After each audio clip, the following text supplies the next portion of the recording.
आणि आता विद्यार्थ्यांसाठी एक मोठी बातमी आहे, कारण राज्य शिक्षण मंडळाच्या शाळांना सीबीएसई अभ्यासक्रम लागू करण्याच्या सूचना देण्यात आल्यात आणि येत्याच शैक्षणिक वर्षापासून एसएससी बोर्डाच्या शाळेमध्ये सीबीएसईचा पॅटर्न राबवला जाणार आहे। यावर्षी केवळ पहिलीसाठी हा सीबीएसईचा पॅटर्न लागू असेल, तर पुढील वर्षी 2 टप्प्यामध्ये दुसरी, तिसरी आणि चौथीसाठी हा पॅटर्न असणार आहे। सीबीएसई पॅटर्न लागू केल्यामुळे फी वाढ होणार नाहीये।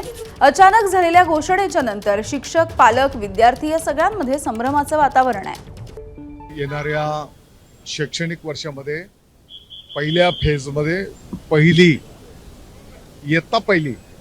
या वर्गाच्यासाठी सीबीएसई पॅटर्नवर आपण त्या ठिकाणी जाणार आहोत। पुढच्या वर्षाच्या मध्ये 2 टप्प्यांमध्ये पुढचे जे वर्ग आहेत त्याच्यामध्ये सीबीएसई पॅटर्न आपण अडॉप्ट करणार आहोत। जे विद्यार्थी आता दुसरीला, तिसरीला, चौथीला, पाचवीला जे कोण आहेत त्याला आतापर्यंतचं त्याचं शिक्षण आपल्या रेग्युलर पॅटर्नमध्ये आणि मध्येच त्याचा जर संपूर्ण आपण सगळ्या वर्गांचं जर आपण चेंज केलं तर त्या विद्यार्थ्यांना पण ते अडॉप्ट ते करू शकणार नाहीत। सीबीएसई पॅटर्नवरती खासदार संजय राऊतांनी सुद्धा प्रतिक्रिया दिली आहे।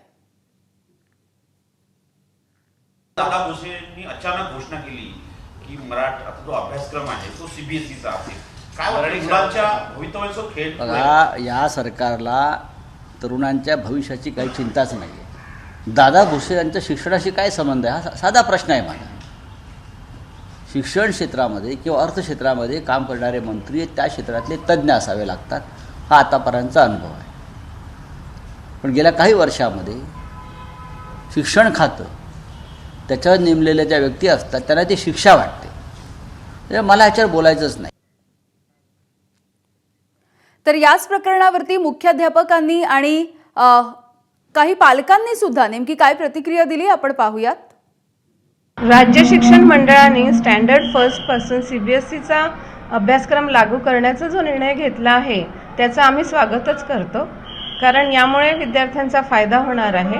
तसेच सीबीएसई आणि स्टेट बोर्ड याच्यामध्ये जी गॅप आहे ती गॅप भरून निघण्यासाठी मदत होणार आहे आणि सध्या जो सीबीएसईकडे मुलांचा, पालकांचा ओढा आहे तो कमी होऊन आपल्या स्टेट बोर्डच्या शाळांकडे त्याचा ओढा होणार आहे।